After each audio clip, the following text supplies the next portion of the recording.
My name is Jan Harzan. I'm the Executive Director for MUFON. We are a scientific research organization that basically collects sighting reports from the public and then goes and investigates them. Our mission statement as an organization is the scientific study of UFOs for the benefit of humanity, and we have three primary goals.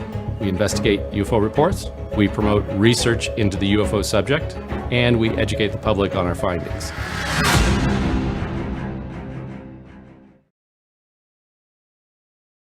There'll be things in here that might seem like it's over your head, and there's a lot of math and some geometry, but please don't get hung up on that, because the importance here is a message.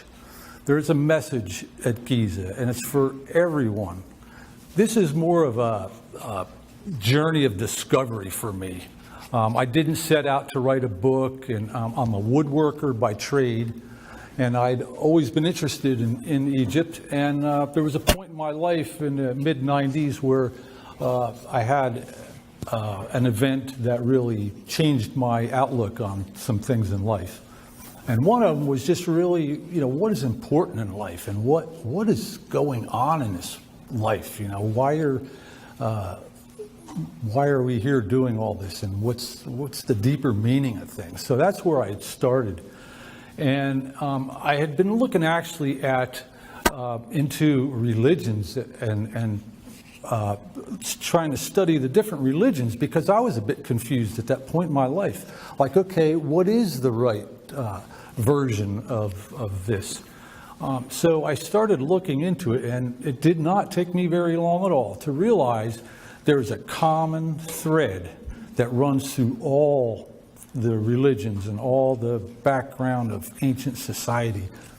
And that is a trinity. Three numbers, 1, 2, and 3. And they all share this in common. So that immediately related to me as a math guy. I'm a woodworker. I measure things, and I was always very interested in where did measure come from and things like that. So when I realized that deep within all these different religions, there is this common base. And this is what we need to understand, because this will change everything for you when you understand these things. So what we're going to look at here is the message really at Giza and what it was put there for. But there's a saying you might be familiar with: as above, so below. So with that in mind, we're going to look at Giza in a couple of different aspects. We're going to look at it for its properties in its architectural state, and then we're going to look how it works with the constellations and the alignments of the stars in the sky, because that's all part of Giza as we go through here. So one of the first questions you have to ask about Giza is why was Giza constructed? I mean, before we get to the details of how did they lift the stones and all that, we can get caught up in all those details and kind of miss the whole point of this thing. So obviously we have something here that was an immense project. I mean, we can't really do this today. If we had to put this thing together today, we'd have a major problem. I've been there. I've looked at the evidence, the machining marks in the stone, etc. There was a high degree of intelligence and technology even that went into creating this. But even more than the technology and that end of it is why were they doing this? Why were they creating such an edifice here? Well, in my study, and what I was really hypothesizing when I went over to Giza in 1997 with John West, was that Giza was a repository of knowledge, of sciences and mathematics and geometry.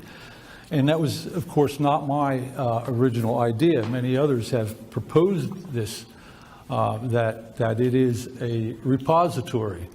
But what I'm going to present here tonight is the clear evidence of that.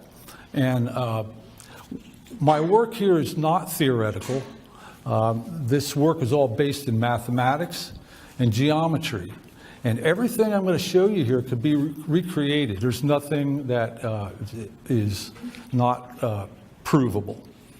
So what they were doing is they were encoding ancient scientific knowledge, including the measures of the earth and the heavens, using geometry and mathematics. Now, what do I mean by the measures of earth and heavens? Well, we know if our whole measuring system is a complex way of measuring and dividing things and all that. And there's a lot known about the history of measure. There's not very many people, actually I have not met anyone in the public domain that can come out and explain to me, where did the measuring system begin? Where's that first inch or cubit? Or how did they get that first number? Where did they come from? And I'm going to be able to show you that here very quickly and very simply, actually. So what they were doing, as well as measuring the measuring system and geometry on the ground in those architectural monuments there, they were precisely charting the motions of the 25,920-year precessional cycle, known as the Great Year. So what we're talking about is there is a motion that we notice, and the academic world will claim that it is a wobble of our Earth's axis that takes 25,920 years to make one rotation. There's a little bit of a problem with that, and Walter Cruttenden will be the first one to back me up on this, and he's studied this heavily. There is no data, and our measuring capabilities are certainly good enough to be able to measure this wobble. And we can measure the wobble with objects that are beyond our solar system. No problem. We can see that it takes the constellations of the zodiac actually go counterclockwise, go backwards over a period of 25,000 years to take around a whole cycle. But they cannot measure that against the sun and the planets. So all of a sudden, when we try to measure our wobble against the sun, let's say, and if we're wobbling just by ourselves here, there should be no problem measuring that against the sun. We should be going like this, and we could say, oh, the sun is still, and we're wobbling. That's not the case. They cannot, and there is no data that can show that. That is a huge problem for the wobble theory of precession. And quite frankly, it don't work. And I'll be able to show you here an alternative very close to the idea of what they were doing. It would still give us the image of that wobble, but it's coming from another source. And they left that encoded at Giza. There's a whole map of this motion of our heavens at Giza, along with the Earth measure. Okay, they were preserving this knowledge there at Giza for future generations. And they did that using the stone and these large monuments. That's the only thing that could last over long periods of time. So that's the reason why they're so large and very difficult to destroy. I mean, they've survived earthquakes and relentless conditions for thousands of years, and they're still there for us to read, and that's what we'll be doing. So in my book, the Giza Template, Temple, Graal, Earth Measure. The word temple is the root word of template. Template comes from the word temple. Now the word Graal, as it's spelled there, I probably wished I would have spelled it differently, but this is the correct way to spell that word in another ancient spelling of it. If you look at the meaning of the word Graal in that form of the term, Graal, it is step or coordinate. So that is referring to like a coordinate in a charting system or something. Well, everybody probably knows what a chart is, and we'll get into that and I'll show you. But these words, Temple Graal, can be read as the template coordinates. So the earth measure is part of the information that actually encodes the dimensions and positions of all the pyramids and all the structures on Giza Plateau, not just the pyramids. We're talking about the Sphinx, we're talking about the Wall of the Crow and some different structures. Now, I'll get to that here. This quote here is, "No testimony is sufficient to establish a miracle unless the testimony be such a kind that its falsehood would be more miraculous than the fact which it endeavors to establish." So in other words, if I'm trying to establish some facts and I put a pile of coincidences in front of you, at what point do you decide this is not coincidence and it has to be more factual? Which kind of leads us to this quote right here by Carl Sagan: "Extraordinary claims require extraordinary evidence." So we're going to look at Giza, and we're going to demonstrate precisely how the whole blueprint and design was put together for Giza. And we're going to begin that with this satellite image. It's a QuickBird satellite image, which I obtained. It was about 10 years after I started my research on this. I had some very good ideas, architecturally speaking, of how this design was put together using numbers and just logic and common sense. But I kept stumbling because of the survey data that was available to the public. There was several discrepancies. And one, there was a discrepancy about the placement of the Great Pyramid here and of Menkaure. So it was 10 years of almost frustration, because I knew I had a mathematically beautiful, logical way that this was done, but it wasn't agreeing with the survey people. Until 2006, when I purchased this QuickBird satellite image that had a very, very high degree of detail, down to 4 inches. So what we're looking at here is a satellite image, and by zooming in and using an overlay, I used a software called AutoCAD, and we use that in building and blueprint design, or a lot more than that. But it's a scaled drawing that we can make to full scale using the software. That is where I started my little journey of discovery here in 1997.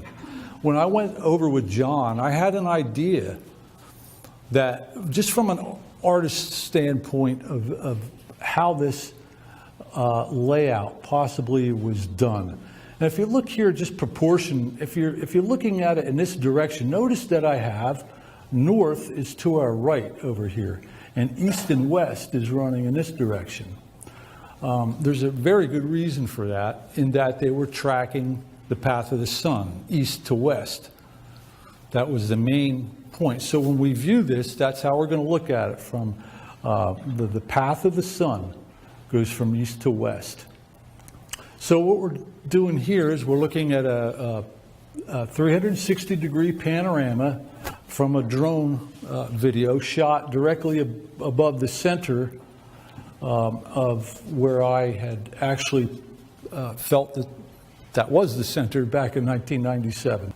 So now we turned a little bit to our right. We're going clockwise, and we can see over here is the Great Pyramid of Khufu, And this is a due north. This line here is due north. There we're looking now due north in our view. Turn a little bit more, we can see there's some satellite pyramids down there. These are all reproduced exactly in the book. I show step by step how each one of these are put there and why they're there, what they're there, what their purpose is. If we look east now, we can see right there's the Sphinx sitting in a carved out space that they actually carved the stone down around the body of the Sphinx to expose the body, which they then carved.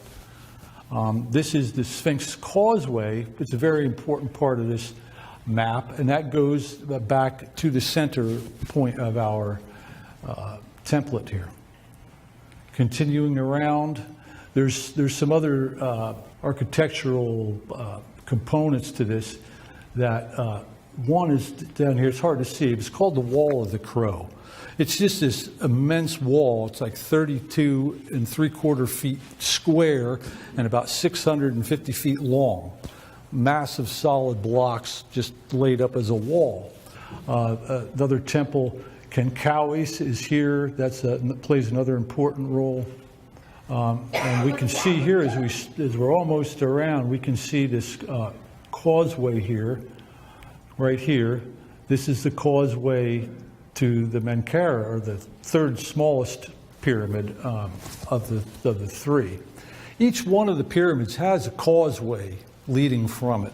It's just a wide, straight, paved with stone road. They call them causeways, but we can show here that they're identifying markers. They're pointers, and we'll show you how all that works. But so now we've done a 360-degree circle there. We're looking west again.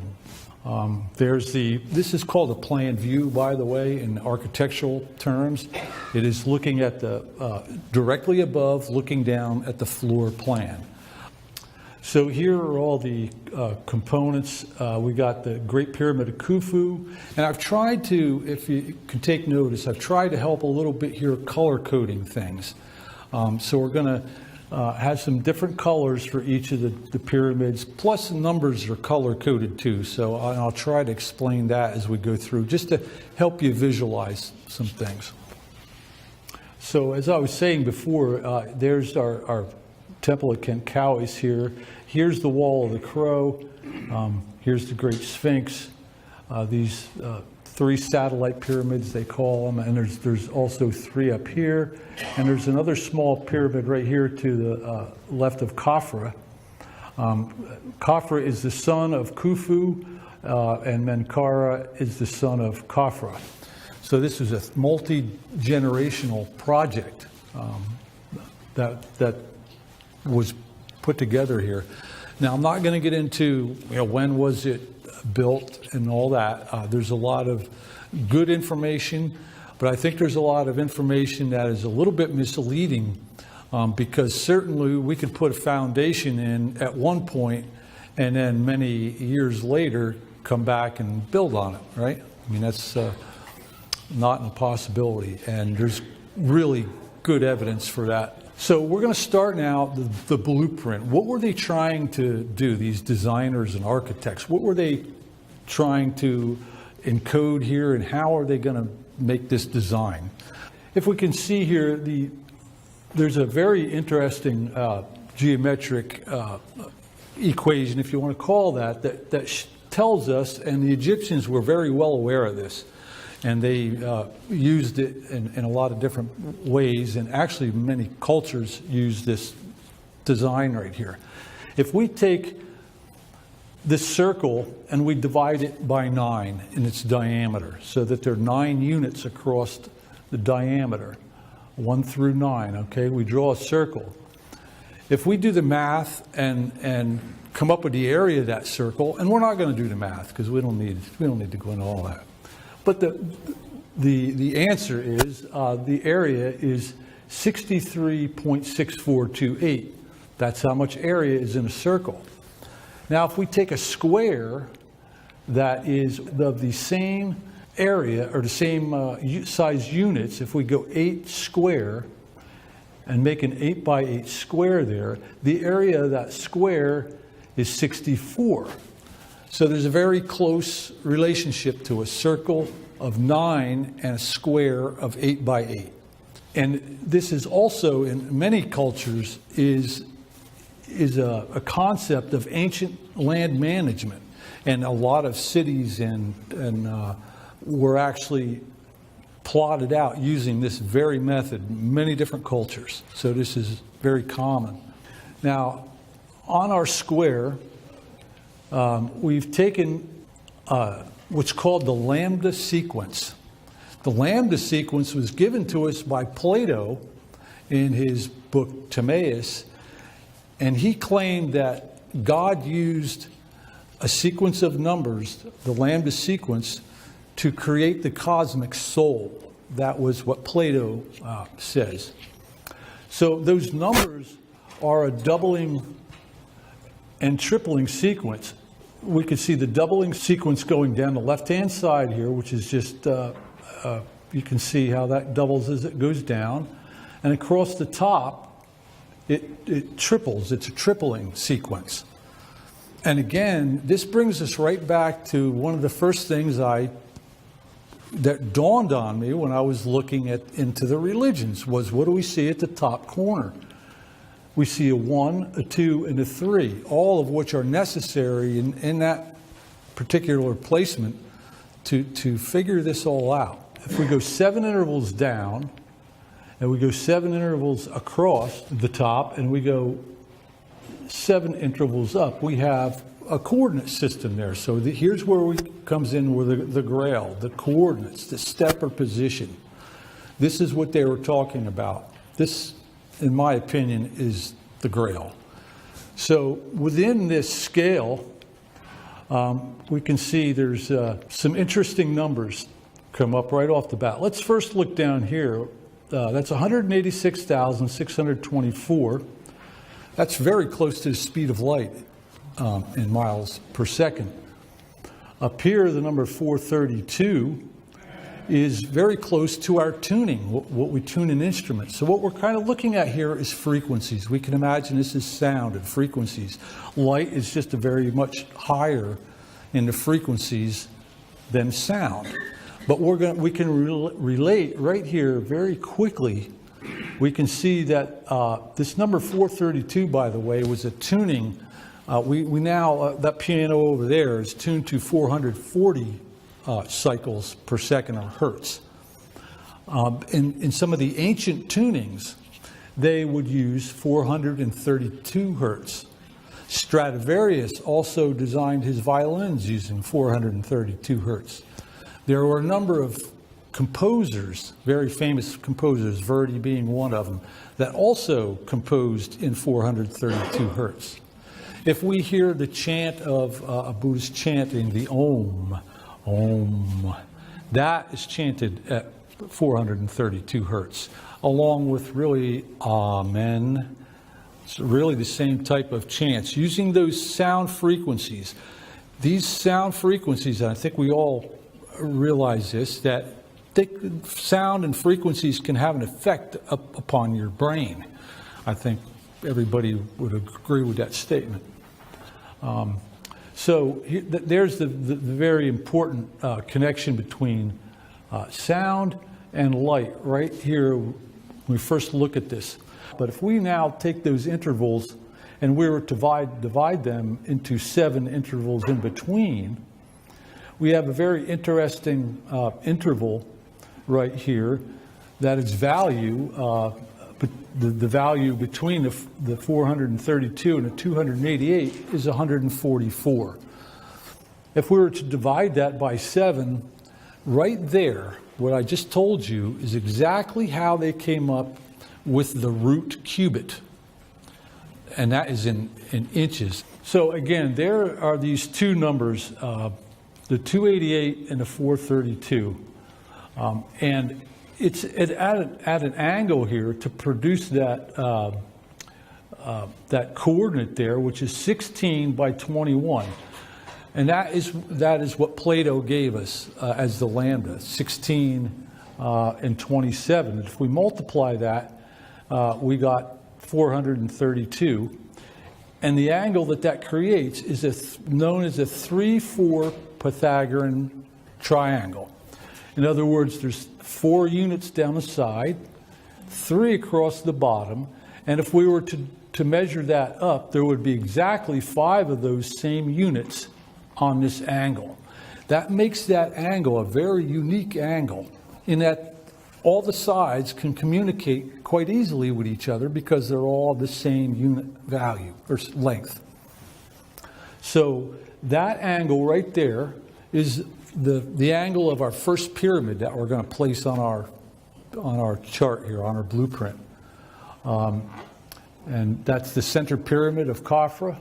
Also, too, just to show you here, this is actually a musical scale of fifth intervals. So those are frequencies. The number down here, 256. That piano over there is tuned to a 256 hertz middle C on a piano. So there's a very close reference to music and measure and light and sound, all encoded in this chart right here.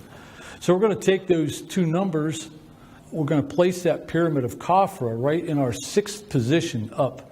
1, 2, 3, 4, 5, 6. And also there is another coordinate on the chart that puts 432 right at the corner of that pyramid.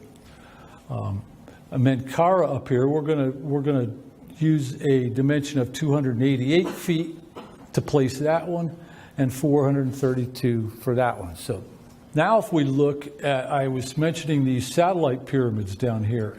I realized that these 3 pyramids here were marking divisions of our circle. So this is 1/11 of our circle, this is 1/9 of our circle, and this is 1/8 of our circle. So that's showing now how we're putting the circle into play. What we're going to do here is some very basic geometry, and we're going to obtain the angle of the Great Pyramid of Khufu. We've simply done that with our square, and we're going to start over here in the northeast corner, and we're going to swing an arc with a compass using the center line. We swing that arc, then we take our compass point and we put it up here, and we measure across to where these 2 lines run tangent or touch each other. And when we do that, we come up with this division here. That division, if we take and where that line intersects our circle, if we just simply draw a line to the center, that gives us the angle of Khufu. When we do that, this is what's known as the golden cut. And this allows us to divide our square here. We're going to now divide that into what's called a golden rectangle. And those ratios that are in a golden rectangle are 1 to 0.618. This is equal 0.618 of this 1. So it's a ratio, the phi ratio. And that same dimension there, that same angle also produces, if you want to call it rise over run, in other words, it rises 4 units high, and it goes over here 3.142857 over this way. Now that's very close to pi, 3.14. It's also, that fractional number is also the equivalent of, in fraction terms, of 22/7, or 22 over 7. The Egyptians were very keen on these 2 numbers here, by the way. This is basically a blueprint here that I've highlighted all the dimensions of the different dimensions in between the structures and the sizes of the structures themselves. So you don't need to know too much more about this at the moment, other than there's very significant numbers in here that have to do with what we're going to be doing. So here's our architectural design, and these 3 main pyramids, I guess you people might be familiar with Robert Bauval. He's the originator of the Orion correlation theory. In other words, the three belt stars of Orion are mimicked on the ground by the three pyramids at Giza. I agree with his determination of that and take it much beyond that initial observation. So what we're going to do now is we're going to look at the different astronomical aspects of Giza. We'll leave the measure stuff behind for a while for another day, but we're going to show here how those three belt stars in Orion, Alnitak, Alnilam, and Mintaka, align our drawing, our design. So with the layout that we have, our three pyramids, we could match that now up to those three belt stars, and it would scale it, and it would be positioned just right so that we can understand how our template works as we are looking at the stars and up against the background of the stars. We're also going to be looking at the Sphinx. The Sphinx is really where these heavens are viewed from. All of this information is going to have one point of view, and that's going to be from the Sphinx, and really it's going to be aligned to a certain date too. We're going to align this like a clock, and the Sphinx is the tool that is used to measure and view the heavens. And its part in the sky that we're going to be aligning to is Leo, the constellation of Leo. And Leo is a constellation of the zodiac constellations, and in particular the star Regulus. Regulus or regulator, you might give pause for thought here, that a lot of the names of these stars and constellations actually have relevance to their purpose. Why did they point out these particular stars? So what's the big deal with Regulus? Regulus is the regulator, and we'll be able to see how its movement, we're going to track a circle of its movement from its point around and see how long of cycles that these particular stars that they're pointing out to us take. And we're going to look at the geometry that this movement is doing here. So we can see here that this is our pyramid, the Great Pyramid, in that angle. We showed how that was done, and we can see how that relates to the spiral. That's a Fibonacci spiral that is drawn within our golden rectangle. And we're going to see this point right here where this diagonal and this diagonal meet right here. And it's going to be in a particular square. And that square, if we count back on our 8 by 8, if we go from our northeast corner and we count back, that is the 21st square. It's also the 44th if you count in the other direction. But now what I want to do is show you where our spiral was. It was in that 21st square, was our center of our spiral. Now we're also going to see how divisions of a circle work beautifully. The geometry works with this spiral. We now see that at 7/13 of that circle and 7/13 concentric of that circle put us right in the center of our 21st square. And we can see how beautiful that works with the spiral. There's our 7/13, there's our concentric, and we can see it. That's right in the spiral. So there's a reason 13. Everybody wonders why 13 is a special number. 13 is a special number because it embodies to a degree this Fibonacci measurements here.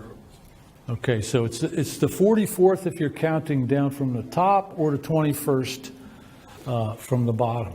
Now, if I go deeper into this is all covered in the book. I'll quick skip over this, but if we using our lambda sequence up here, we can see that the divisions between 21 and 80, or 27 and 81, there's 54 intervals in between 27 and 81. So we're going to divide this row up by 54, and down the side here, there's 32 divisions here in this. So we're going to end up with this square. So within that square, we can see at the center point of it, if we were to multiply 32 by 54, we get 2592. That's a very interesting number if we're familiar with processional numbers, which is 25,920. Just add a 0 to that, and we're talking procession. So that is a very accurate positioning of the Sphinx. That's one of the numbers that we're going to use to position the Sphinx and associate the Sphinx with procession. So if we look, going from 0 degrees over here, if we go around, that is 259.20 degrees right there, and it intersects. That's how we place our Sphinx, positioning the Sphinx. Again, here's our our angle and our spiral. Now what I'm going to do here is I'm going to show you something. I don't want to get, again, too involved in it, but it's so unbelievable. I have a hard time sometimes getting my own head around it. But this is what I'm showing here is like the tilt of the Earth is at a 23.5 degree angle. So if we draw a 23.5 degree angle there, and we go all the way across the circle with it, to keep it simple, if we took a string and we laid it around that edge so that it was just long enough to where it stopped right there, and then we did the same thing with this spiral, if we took a string and we measured from where it starts here and took that string and cut it there, and then we took that string and we moved it back to the center line of our circle, and we laid that string there. The string length comes to this point, which is 259.2 degrees. It's pretty amazing. There's a lot more. It goes way deeper than what I'm showing here, but this is really significant. For anyone who's ever wondered, why is our Earth tilting at 23.5 degrees? Well, there's some really interesting science behind all this. This is our satellite image.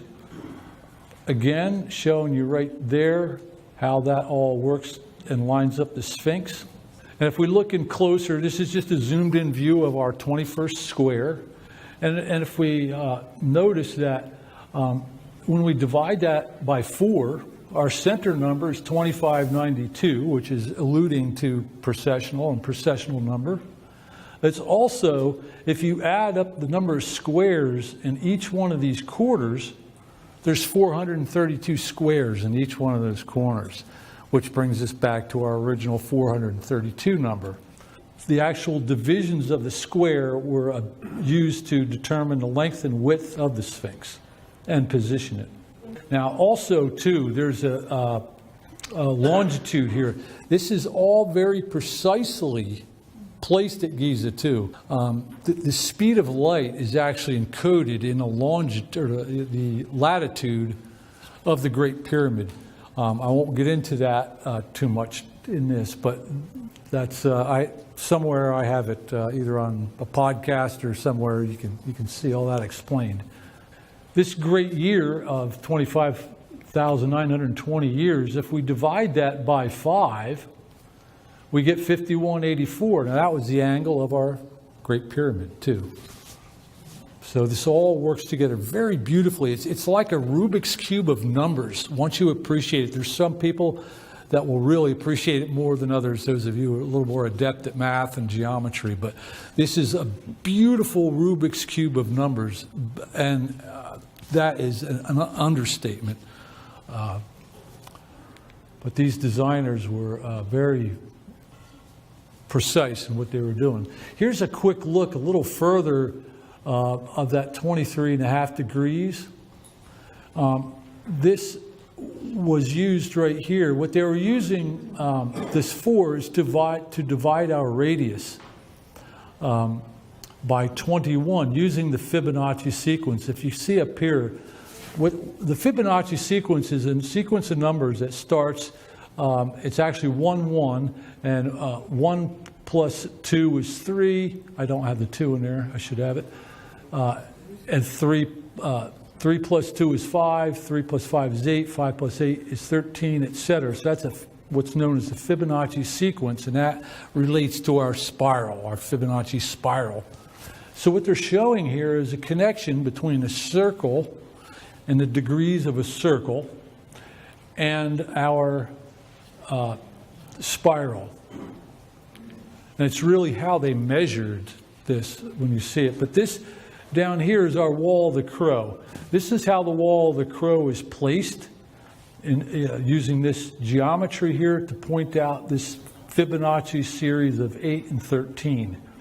I explained this wall is 72.73 feet square, looking at the end of it, which actually is the same number as a circle divided by 11 in degrees, 32.72 something degrees.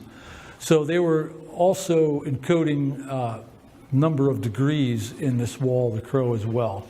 But we can also see that the causeway of Mankara is relevant there too. That's pointing to the number 13. Okay, again, that's the measurement there, showing the 259.2 degrees. There's our Sphinx. Okay, it gets a little bit more, there's a little bit more to some of the other, we talked about Kenkawas a little bit, there's that temple. They're all done by certain degrees or divisions of the circle drawn up to connect at that radius division. I'm not going to get too much into that, but I will.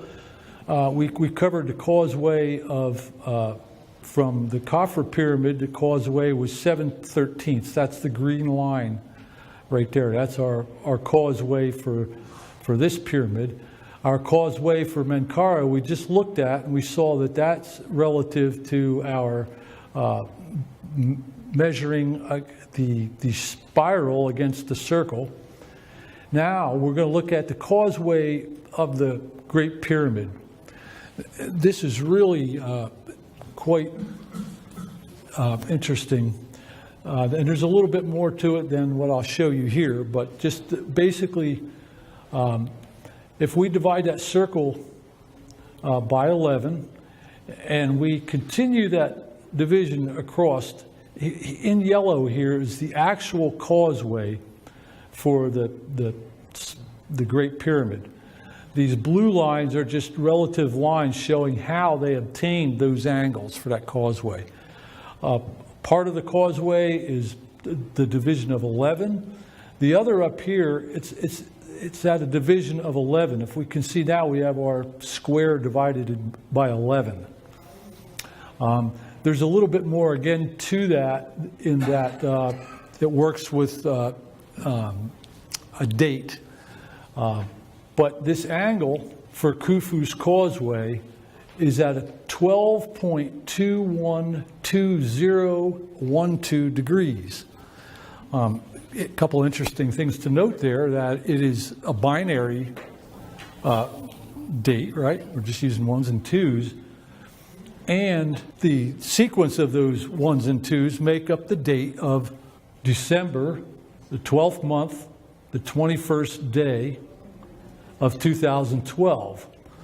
That was the galactic alignment that everyone's probably familiar with. The Mayan calendar, right, was so-called ended on this date with a galactic alignment. Now, as far as the calendars and the galactic alignment go, of course, there wasn't an end to the world on 2012, right? All they were doing is they were measuring, it's a calendar. Calendars continue. But what they do, this alignment here on that date, it was very specific alignment of the galactic alignment. So we're going to go and we're going to look again from the Sphinx. We're going to view now the eastern horizon, and that's going to be our point of reference. And to reference that in the sky, its component or companion in the sky is Leo. So what happens when we look at the sky from the front of the Sphinx, just imagine we're going to sit at the Sphinx and we're just going to hang out and watch the eastern horizon. This is at sunrise, 000 hours.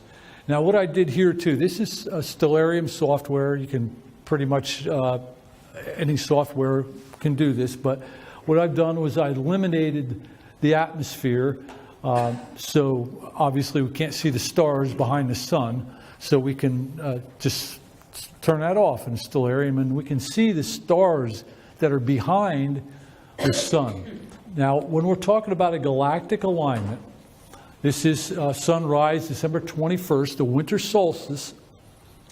And there's a reason for that. And what they're doing there is once a year, when we go around the sun, we're going to take a snapshot of that eastern horizon on that winter solstice, because what that does is allows us to eliminate all the rest of the time when we're moving around the sun. We just want to take that measurement and view from one point and eliminate that spin. So each time we go around, we can say, oh, there we are lined up again. Oh, every year. So that's what's important about this. And it's also the end of one season and the transition from the winter back again into spring or rebirth. So it's a death and rebirth. Just as Christmas is essentially a death and rebirth story, and around the winter solstice. So this all comes into play. Okay, so there is our sun. We'll see it right at sunrise. There's our sun.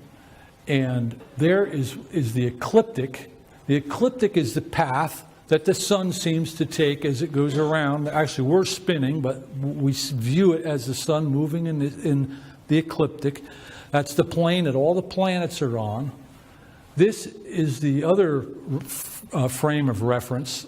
The ecliptic would be our one frame of reference as we're measuring, because what we're doing is we're measuring the path of the sun. Where did the sun, how is the sun moving?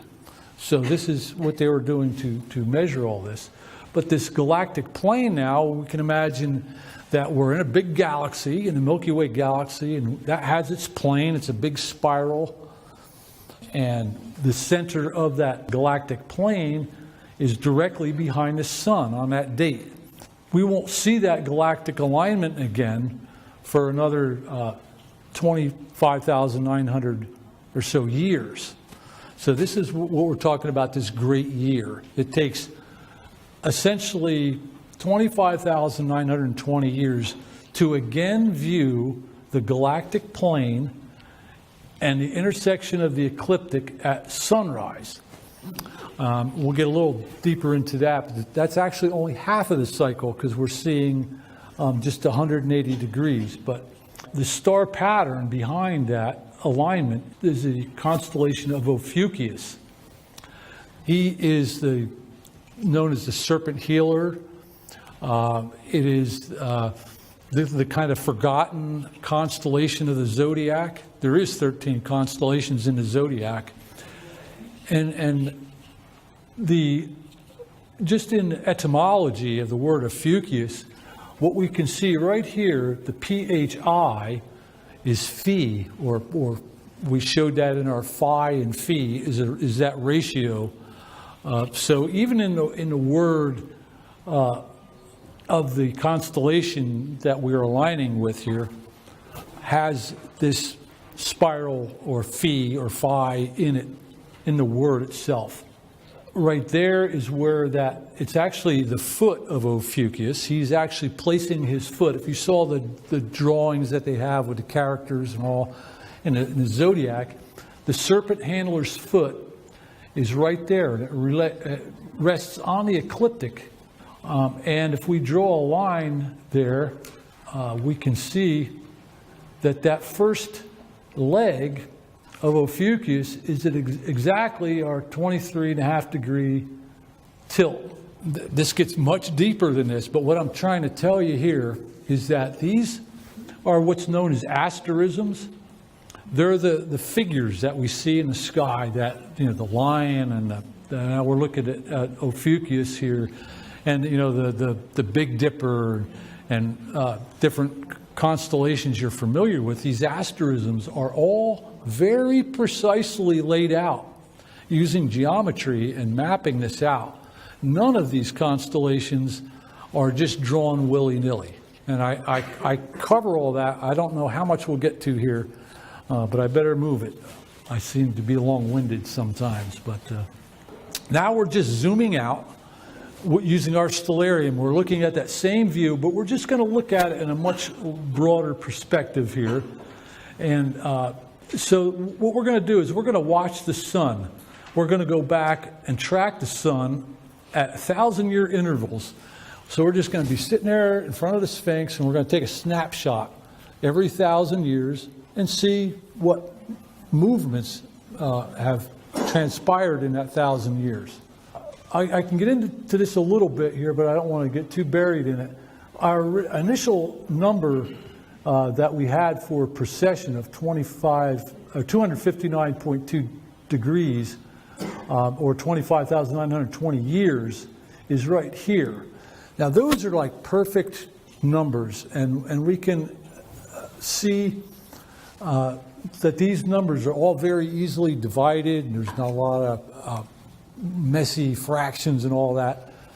So, but they allowed us, using that third pyramid, in the angles created by that third pyramid, they actually showed us exactly how to obtain the correct number that gets us back to that alignment again. And it's actually quite simple. It's just a fraction. If we do a little bit of division and subtraction and addition, we end up coming up with this number here, 24,447. So they showed us that, and again, this is more stuff I could show you more in depth in a book and some other podcasts and different slideshows I have, but we're going to go back and go back. So we went back 1,000 years out. We took another picture. So this is the year, about the year 0, or the beginning of the Gregorian calendar. We'll get into that a little deeper in some further things here, but we'll just continue back at 1,000-year intervals. And we're going to look to see when that alignment happens again. So here we are. This is now this alignment here, I want to point out here, very, very important. This is about 11,900 BC range. There was a very dramatic climate change around that time.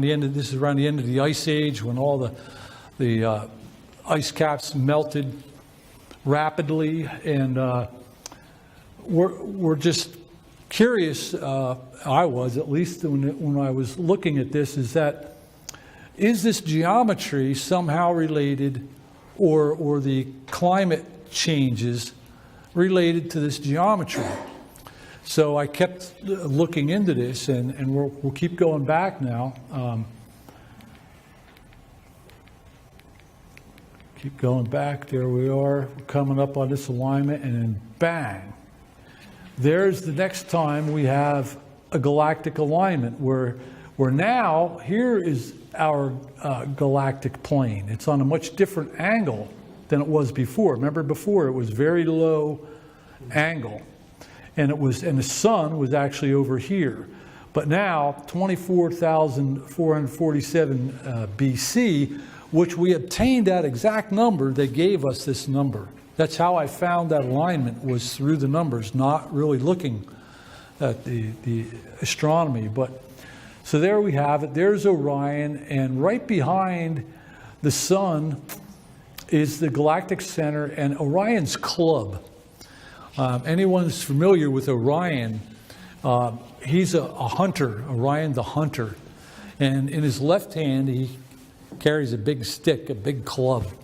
And in the myth and legends, it talks about this club is able to destroy anything. He can kill anything with this mighty club.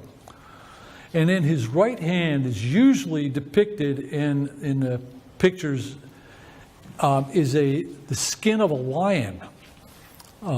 Obviously, he took this lion out and has the skin of the lion in his left hand. So some of the symbology there you might start recognizing how this ties together. So that was 24,000 years ago, or BC. But if we go back even further now, we go back to 34,447 BC, there's another great alignment here. And that is with our constellation of Leo and Regulus. Now, this is called a helical rising. A helical rising is nothing more than a body that is coming up on the horizon at the same time as the sun. This is really important here, this alignment, because now, right here, this red circle, that's our ecliptic.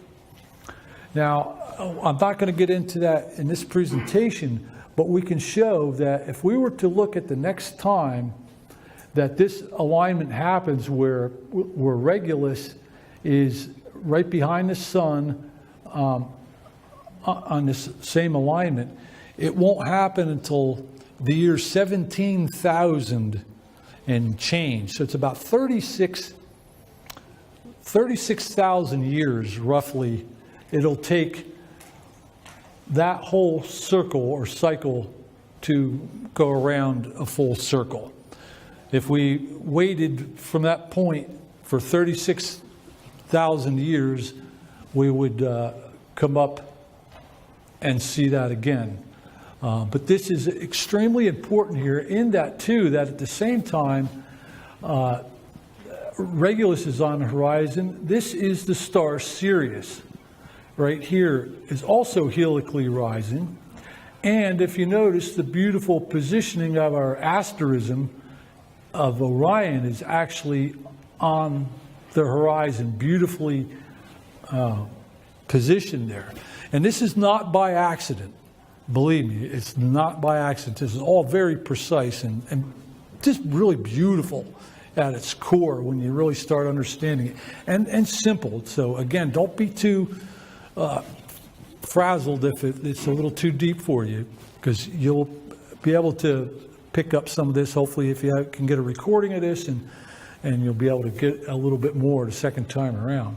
So if we just keep going back, we find that the actual full circle comes around at 52,920 years, which is twice our length of our great year. Then we see again Ophiuchus in the background. So it took 52,000 or 54,000 or so years for that whole alignment to happen again. So now what we're going to do, we looked at the sun. Now we're going to take a look at Regulus here a little bit and the zodiac. Everybody pretty much familiar with the zodiac and the constellations in astrology, how they put all the constellations in a circle. This is exactly what we're doing here, and this is what's known as the ecliptic grid. So technically the sun would be, and that this is the ecliptic. Instead of looking on edge when we see it from the ground, now we're looking at it center on and looking at a full circle. We see the sun here on the horizon, which would be our horizon, and we see here is our star Regulus. The way it's charted here in this particular graphic, these are 24 hours of division on our ecliptic as the sun traverses, or as our planet spins and the sun seems to go around. This is that circle. There's the sun. There's our ecliptic, there's Leo, Regulus and Leo.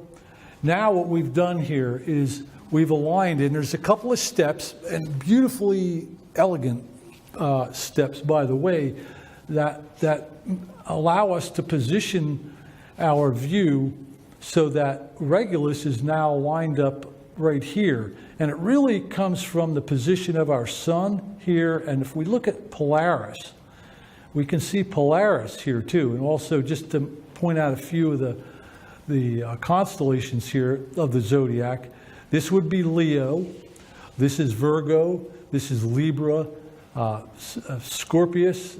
Here's our constellation of Ophiuchus, and there is our leg, our 23.5 degree angle touching the ecliptic.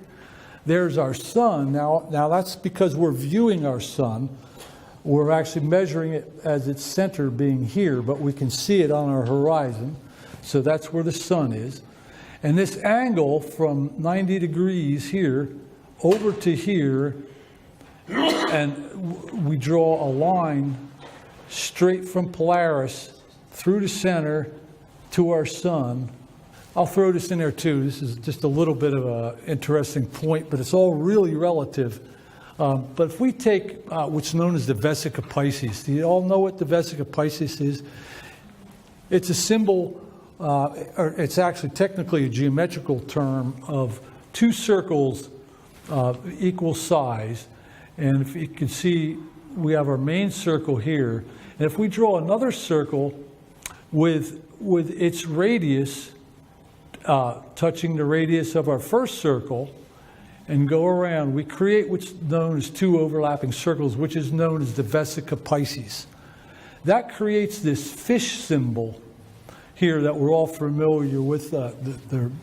Christ is identified with the fish and the symbolism of the fish and the Vesica Piscis. But if you notice on our drawing here, and this is an actual, snapshot of properly placed stars. So there's nothing was moved here. This is an actual mapping, a proper mapping of the stars and their placements. But if we look here, here's our star Sirius. It's right on a Vesica Piscis, which is very interesting when we're looking at this whole trajectory. Also here, if you can see, that's in green. It's a little dark there. But we copied our ecliptic. We did the same thing with the same size circle. We did a Vesica Piscis there. And as you'll see, the import of this a little later here, it intersects the sword of Orion.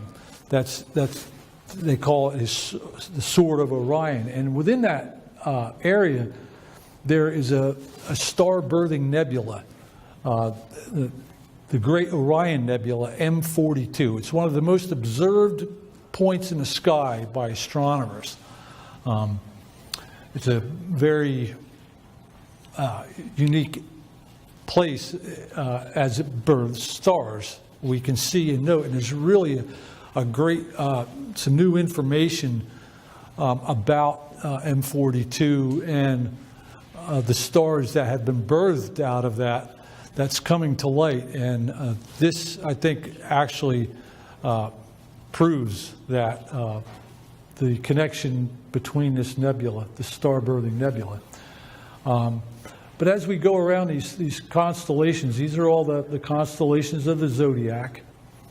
And we used that 7/13 concentric circle in our original diagram that we did, showing the divisions of 13, how they work beautiful with the spiral, remember? And then our square was right there. But this circle is how we scaled our drawing over the ecliptic. We took that 7/13 circle and we made it the same size as the ecliptic. And these are where all the stars fall in relationship to our pyramids. You can see here's our Khufu and Khafra and Menkaura. This is all plotted out. We're just simply laying a picture of the stars over top of our blueprint. And this being really important right in here, we're going to look at Polaris.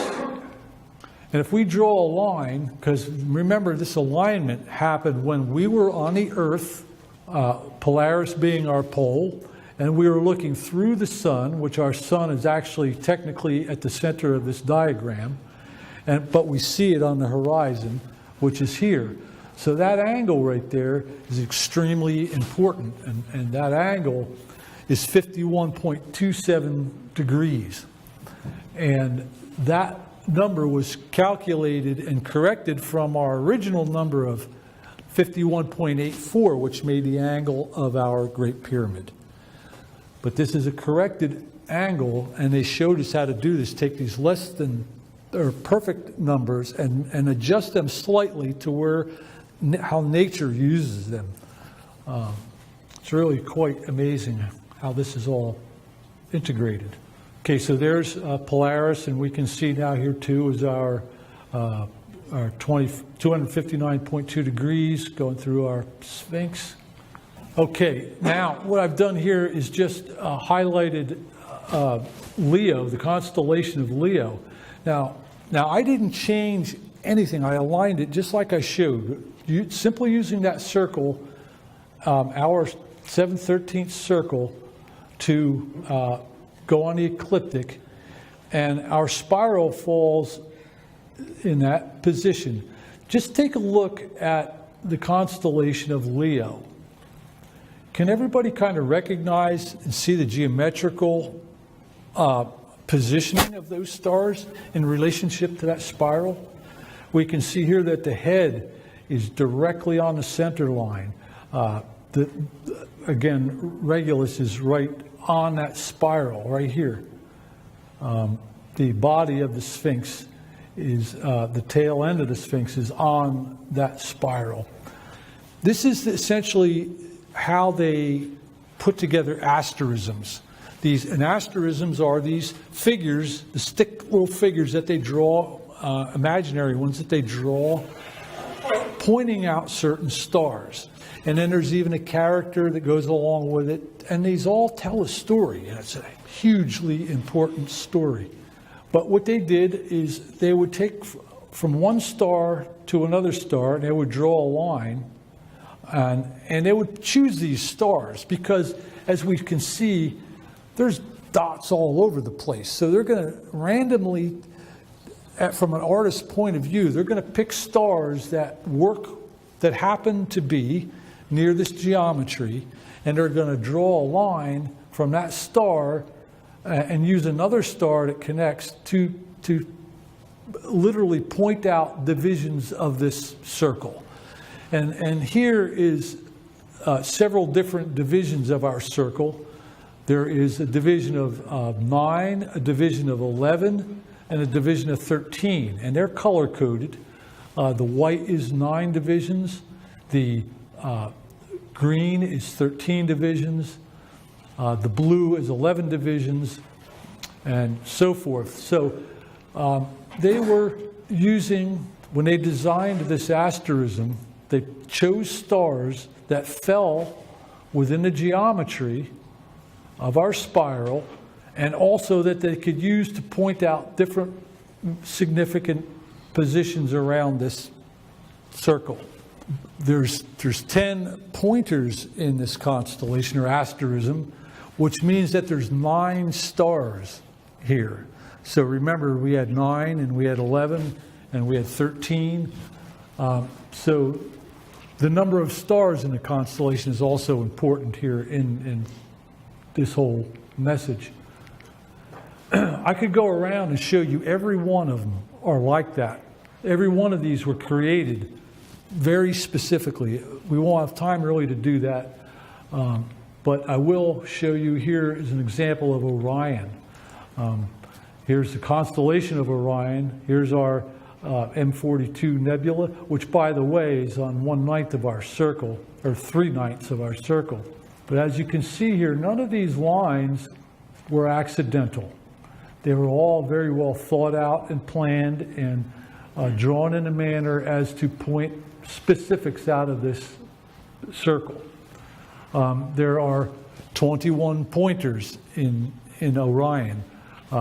And 21 was also the number of the square that we inserted our Sphinx in as well. So 21 is a hugely important number in that really all the measuring system comes from that number. I won't get again into too much of that tonight. So here now we're going to look at Orion and our nebula, and we're going to look again on December 21st, 2012, and we're going to view our star Sirius and the nebula of Orion here.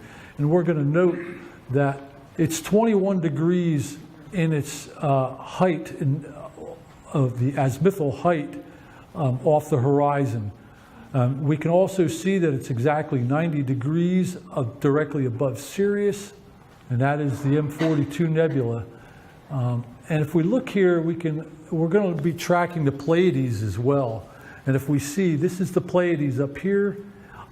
It is 11 degrees off of being vertical, or 90. Okay, we'll zoom out. We're going to do the same thing. We're just going to look at 1,000-year intervals. Now we're going to track Sirius on the horizon. Now we've moved. Okay, this is the year 0. We went back 2,000 years. Okay, we took a picture in 2012. We're gonna view it on the winter solstice again, but it's going to be when Sirius is on the horizon, and we'll watch how that moves. Okay, we see it moved off there a little bit, right? Now this is the year 0, and we can see Sirius has moved a few degrees to the east, but also now we want to look back, and we can see that the Pleiades now is 90 degrees above our initial marking point, and M42 nebula has moved 9 degrees. So in that 2,000-year period, the Pleiades has moved 11 degrees, and the M42 nebula has moved 9 degrees. Now, this is all about geometry and the calendars. And what we're able to do here is sync up the calendars, the Gregorian calendar, the Mayan calendar, and the Hebrew calendar. So we'll go back from the year 0, and we'll keep looking and we'll keep watching. Now that red dot right there is the nebula. So we'll just track that as we go forward, or go backward actually in time. Now, here we are 5,127 years ago in 3114 BC. That was when the Mayan calendar began a cycle. And if we look here now, we can see that our nebula here is now 33 degrees over, and the star Betelgeuse is right at 90 degrees in Orion, and the Pleiades is now 17 degrees. So we can see how they've moved in that 5,127 years. Now if we go back to the next calendar point, which would be the Hebrew calendar, which was 5,773 years ago from our galactic alignment, here's what we see. Our galactic plane is exactly 90 degrees to our horizon. So our galactic plane was very low on the horizon in 2012. Now it has moved up into a 90-degree position, going backwards, to 3,760 BC, which is 5,773 years prior to the galactic alignment. And at the same time, at 10 hours and 33 minutes into the day, we have Sirius on the horizon, and we have Regulus on the horizon as well with Leo. So this is hugely important, and it gets way deeper into what I can cover here, but this is the beginning of the Hebrew calendar. And the reason that date was stated is because of this geometrical positioning of the galactic plane. It was at 90 degrees. So if anyone ever wonders why is the Hebrew calendar started then, this is why. It's all about geometry. The movement of and position of our relationship to the galactic plane, Sirius, and the Pleiades. We just solved the synchronizing of the different calendars. No one in public arena has stepped forward and has any kind of answer to how the calendars were created. And I'm simply stating it's just about geometry. It's where these bodies were that we're discussing, where they were in relationship to each other and the movement of our sun. What was that year again for the Jewish calendar beginning? It began 5,773 years previous to our galactic alignment of 2012. If you look, here was our pyramid. And when we came up with, and it's all laid out in the book, the height of our Great Pyramid in inches is 5,773 inches. Yeah, it is. It really is. And maybe you guys are starting to see where we're going with this. And don't be upset if you're still having a little difficulty, because it's a lot to take in a short period of time. But there you go. There's the answer to the calendars. They're not different calendars. They're not separate and segregated. Oh, my calendar is the right one and yours isn't. No. They're all related, intimately related, just like we are. I am a little bit behind, but we'll go back. If we keep going back, we can see how Orion, the nebula, is moving there. And if you notice, it goes back and forth. It keeps doing that, and it goes, let's see here. Here we go. I did not complete this, but if you look right there, Sirius came back to its original point, and is moving again across. So yeah, we'll kind of cut to the chase here a little bit on this. I do want to just point out that on the December 21st, there is an alignment here at this time. This is a time signature, hours, minutes, seconds, of where Leo is on that date. Now we're going to look at Orion and the importance of the three belt stars and these pyramids lining up with the three belt stars. How they did that was they took the grid of 8 that we had in here and they moved it up here. And now there's 13 across. There's 9 here, plus 4, gives us 13 total.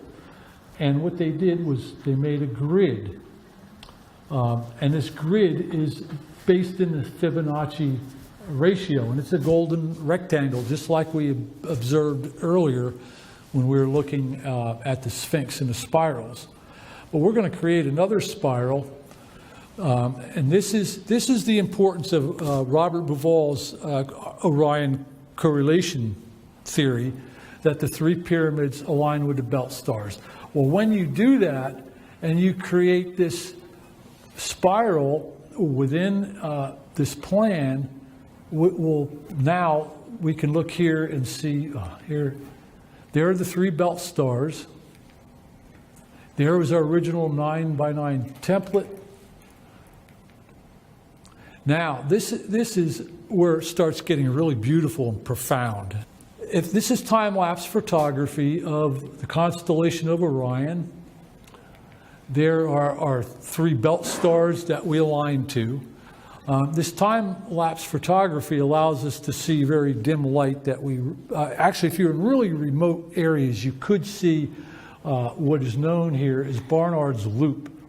That is this spiral that emanates from this M42 nebula. Right here is our M42 nebula in Orion. Orion's the Great Orion Nebula. What we're seeing, that red spiral, is ionized hydrogen and plasma, which is part and parcel with like a magnetic field or current. electricity flows in a spiral. So what we're looking at here is an electrical ionized hydrogen and plasma emanating from our nebula here. Now notice our spiral that we just drew from a geometrical plan here perfectly emulates that path of that Barnard's loop. That's a Fibonacci spiral. There's our center. The stellar nebula is right at that center of that spiral, emanating from M42. As I understand it, you explained, and maybe you'll explain for people here, our sun and our solar system and our whole galaxy, it doesn't just Right. on a plane. It's moving. Correct. And as it moves, it's a spiral Right. trail. Right. So Right. This is where this is all coming to. What that is, that trail right there, just as I say right here, the spiral created from the template reproduces Barnard's loop, suggesting a path or trajectory of stars that are born and then ejected from the nebula, leaving an electrical plasma trail that we can observe using time-lapse photography. It's the trail from which the stars, when they're being birthed, are coming out. It's the path. And that, quite frankly, is the path of our sun. I know probably might be some academics that would want to question me on that, but I would love to challenge any of them, anytime, any place. I'm quite confident of this is mathematics and geometry, and then some. This is not a theoretical thing I'm postulating. So, to get a little further, we're going to look at, now we're going to take that spiral and we're going to take another spiral and we're going to spin it. We're just going to spin it so that it's 153 degrees. Now, if you could imagine if you were standing in a boat and you wanted to throw a net over the boat, you would throw it out kind of in a spiral motion. And that's kind of the idea. If we look and we can see this kind of looks like a net here, right, with the squares and everything. Just imagine we're throwing that in a manner that when we throw it, we're going to end up at 153 degrees of angle.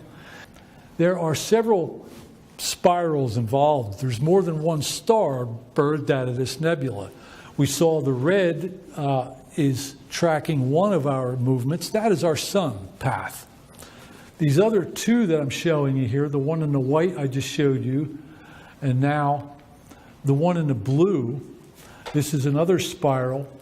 And there's very precise degrees that they're aligned to here.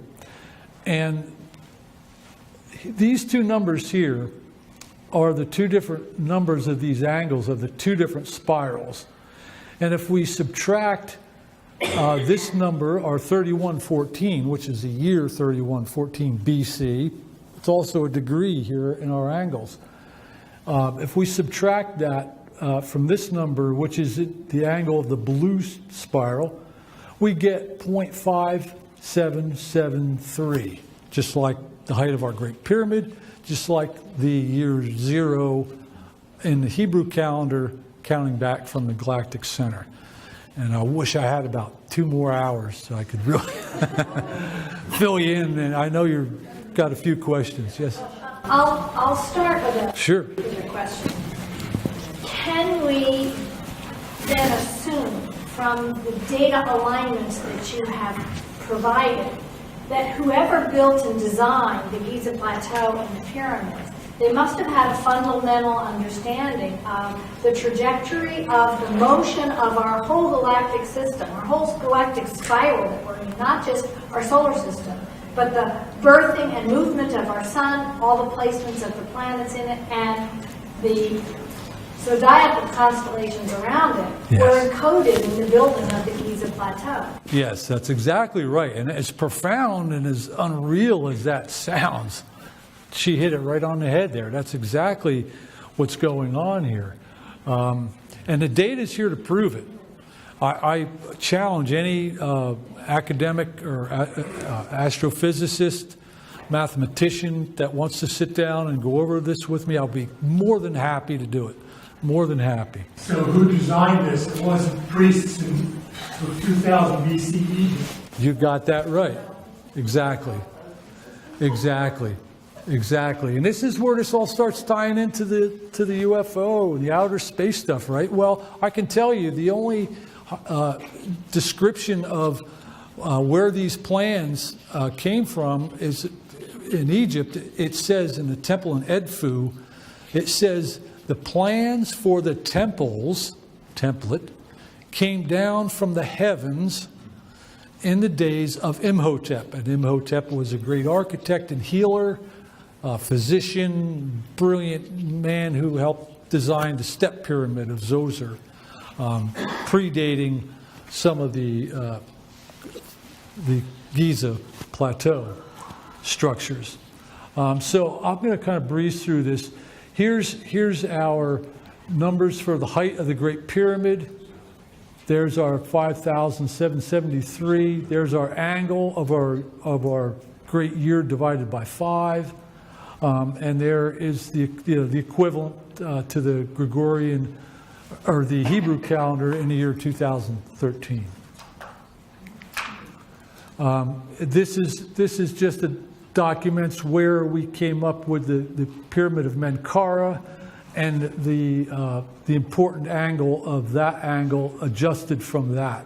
That's really quite intriguing. It's in the book. All this is in the book.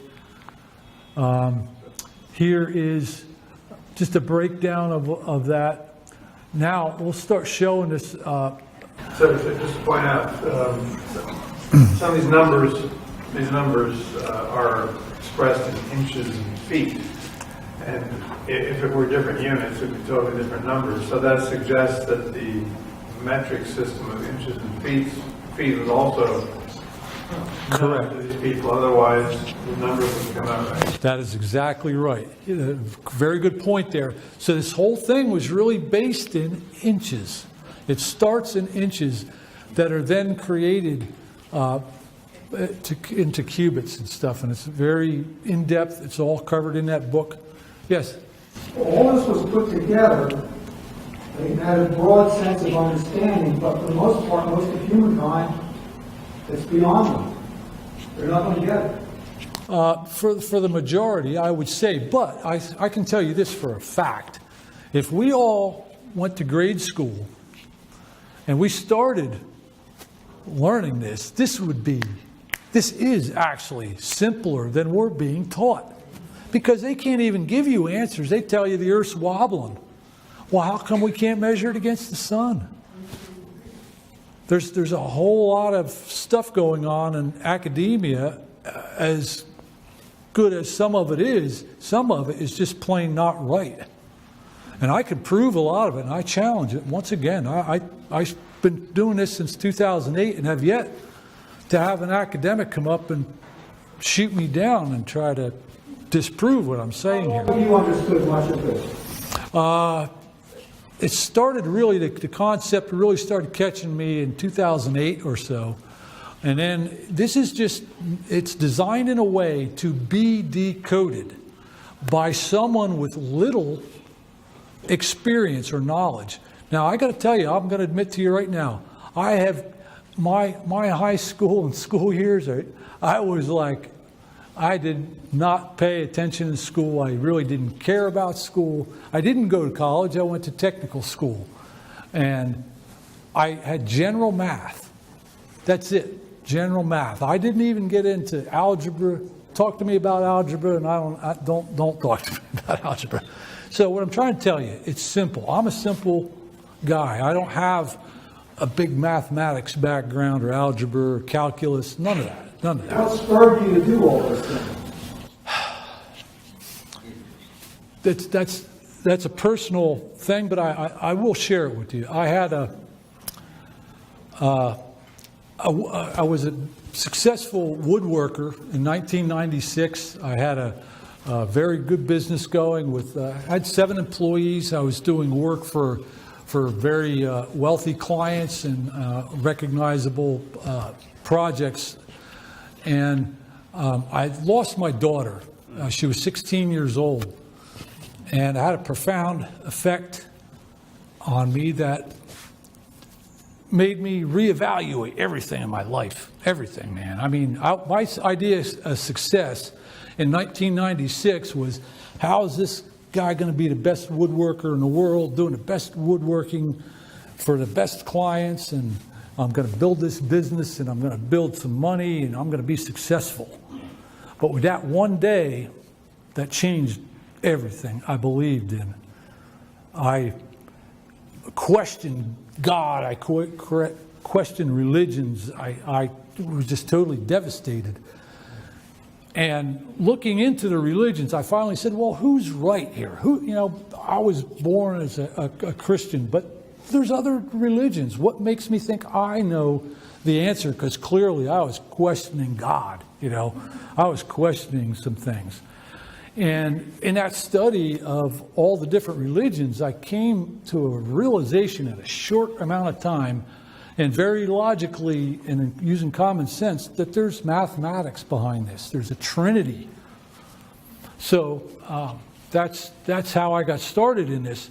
And I figured, if I'm going to get to the bottom of this, I'm going to go to Egypt. That's where the main core of the religions all were birthed from, right? Egypt. They all come out of Egypt. Well, what is so intriguing about Egypt, and why is it related to these religions?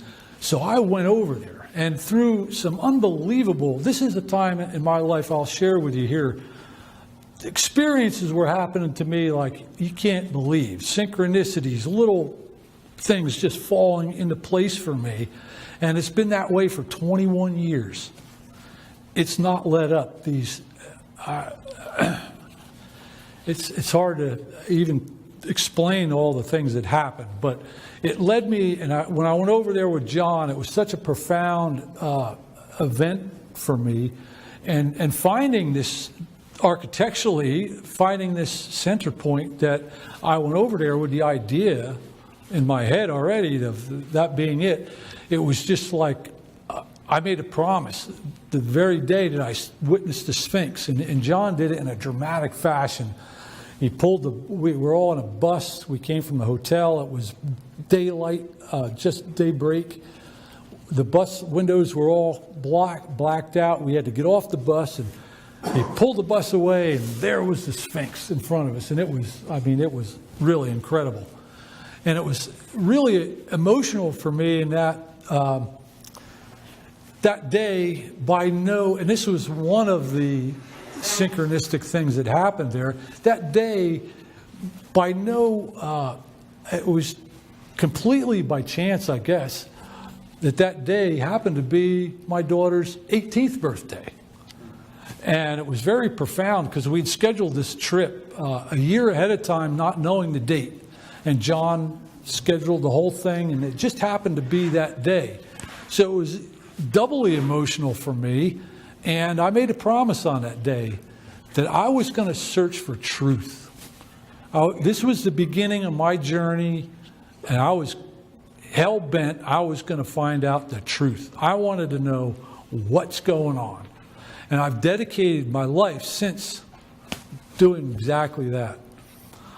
So I guess I went a little long on that, but there's my story. When you first went there, you probably didn't have these tools. Correct. All I knew at that point when I came home was that the center was where I thought it was going to be. And I went home and I started and I did all this without a computer at first. All it was a compass and a straight edge and on paper.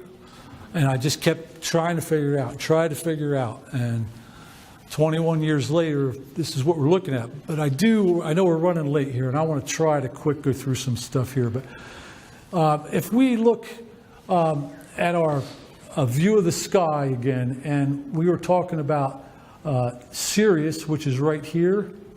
Here's the Pleiades. If we draw a line exactly through that, and remembering that within our template we had the zodiac and the Leo, if we look right there is that dotted line that goes from Sirius to the Pleiades, and it goes right through Regulus. I mean, it's a beautiful map here that we're looking at, and it's so precise. It's pretty overwhelming to me sometimes. And I got to tell you, I do not take these speaking engagements lightly. This is very profound and humbling for me. What I have discovered here is it's profound. And it affects every one of us. There's not a person here or anywhere on this earth that this does not affect.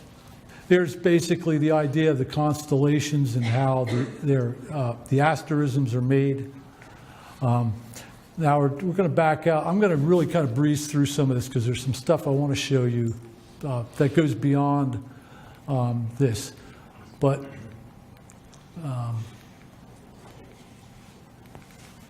for instance, there's all the constellations that surround the Orion. This one, Monoceros, well, quick hit on this. I just want to show you, this is an example, perfect example of an asterism that has, they used it to point out things.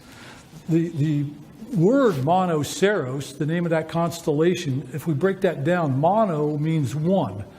One point in geometry would be the point of the compass. Ceros has the meaning of plural or more than one. So if you put that word monoceros together, it means more than one center.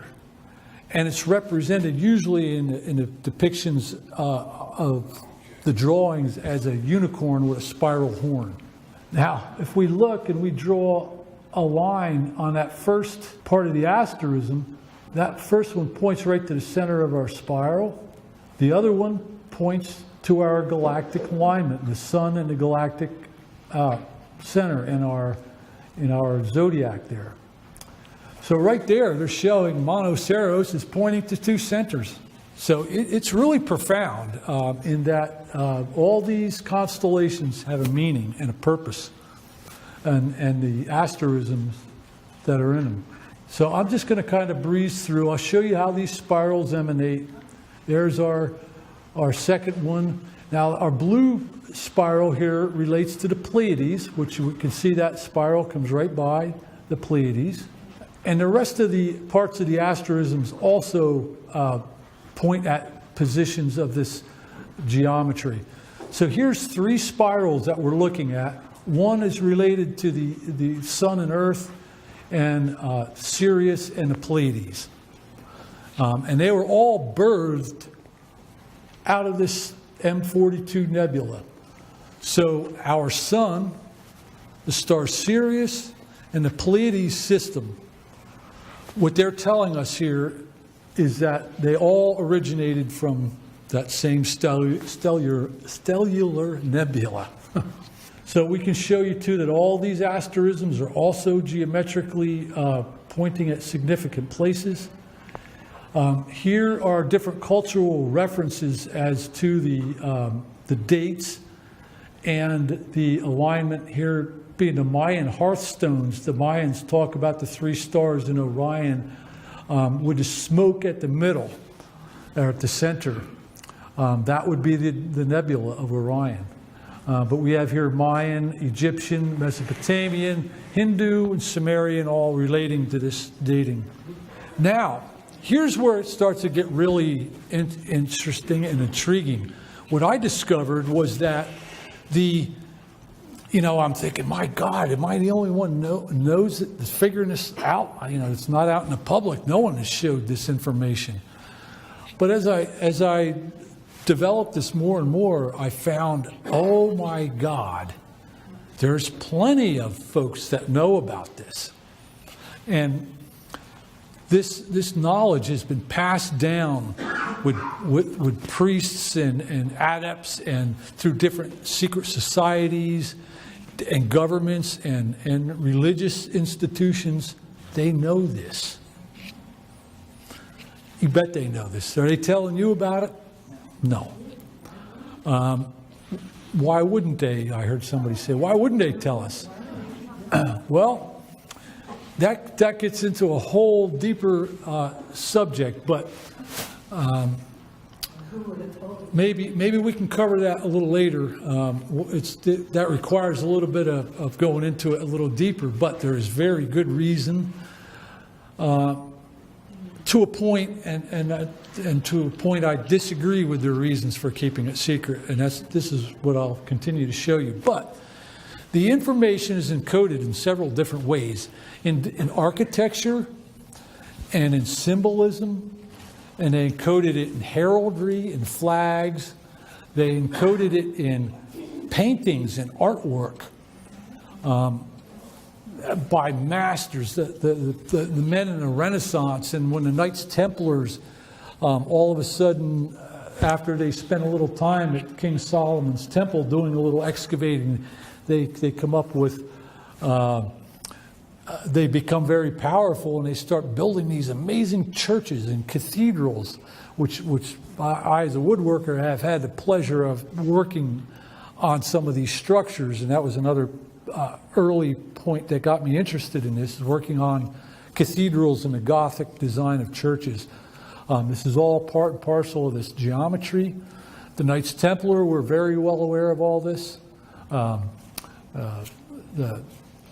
The Catholic Church, it's really the elite at these the tops of the governments and institutions all know this. But I'm gonna show you how they did this, and I think I'm just going to go and show you one that you're all going to recognize. So what we've got is a very specific map, and it's very precisely plotted. So nothing here is, you could say, random. It is very precise. And it's like a fingerprint. There's no other map quite like this. This is what it is. But what some of these masters did, these brilliant minds back in the Renaissance time, and when they were doing their paintings, they were all aware of this knowledge. But what they would do is they would use this template to compose paintings. All right, so when they started out making a painting, and these were the schools of, like the school of Athens, where you had the Pythagoreans and Plato and Aristotle and all these guys. They all knew this. They're all very well aware of this. But in the artwork, what I'm going to do now, and I can do this point by point, and it'll be abbreviated here because I'm already over on my time. I'm going to draw or plot out a painting, a portrait actually, and I've done this on many. So this is only one example, but one that I thought you'd recognize. And so I'll just go, and using this geometry, I decided from an artist's point of view, we're going to create and compose a portrait of a person. So here we just kind of gave us a little bit of a drawing surface there. So what we're going to do here is all these, we're going to place her eyes using the division of 11 in our circle, and we're going to use a spiral here. This is 1/11 of the circle. These are 11th divisions of the circle. And you can see there's a lot more geometry going on here than I can really cover. But all these lines are obtained by the geometry of the template. We can see more here, how they're all plotted out. Now, it even gets into the details of the placements of all her fingers. This is all done completely with geometry. There's no comparing to another drawing or picture. Leonardo da Vinci, he knew this. This is what the smile of Mona Lisa is all about. Why does she have this look? Why is this such an important painting? This is why. And there's not very many people who have seen this. I can tell you're in the public domain. You're a select group of few people who have seen this. But if you want to see how precise this is, and if anybody, we can go much deeper into this, and point by point, we can show exactly what she's telling a story. She's telling a story of the path of our sun and the movement of the heavens and what is encoded at Giza. Okay, we'll sum this up. There's a lot of other paintings that all can be done using this. There is the Vatican flag. Here's our 51.27 degrees making the keys to his kingdom. There's the original Knights Templar cross. There's other areas on the plateau on the survey. This is the quarry line that all the blocks that were used to make Giza, build Giza, were cut from this line. And if you're an artist with using dead space to put more information in, that's what they used there. Okay, we can see that line there. I'm just showing you there's more evidence at Giza to show these spirals. And there's a lot more that I'm showing you here. There's another one over here that has to do with Orion. So there you go. That's kind of a condensed version of a lot of really amazing information that was left to us, to all of us, at Giza. So the thing that we need to realize is this message that Giza is telling us, and it's telling us that the motions of our heavens and the great year cycle has seasons within this great year, seasons of the great year. There are climatic changes at certain points in this trajectory of our sun as it moves. When we get to certain alignments, climatic changes can happen and occur. And that's evidenced by all this. But there's my book. It's available over here by Jennifer there, and it's $21 if anybody's interested. You can sit down and go through it, and I think that is definitely it, right? Well, I want to invite anyone.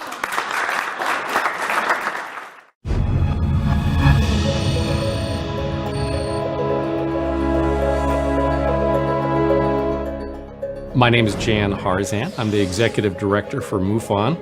We are a scientific research organization that basically collects sighting reports from the public and then goes and investigates them.